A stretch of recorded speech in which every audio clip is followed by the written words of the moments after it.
أعوذ بالله من الشيطان الرجيم. بسم الله الرحمن الرحيم. لم يكن الذين كفروا من أهل الكتاب والمشركين منفكين حتى تأتيهم البينة.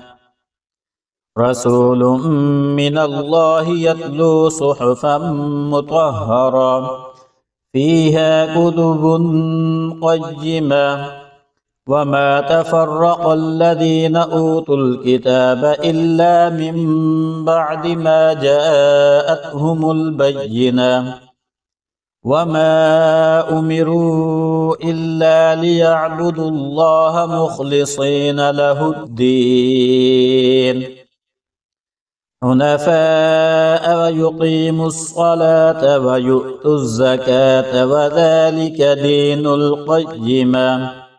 إن الذين كفروا من أهل الكتاب والمشركين في نار جهنم خالدين فيها أولئك هم شر البرية.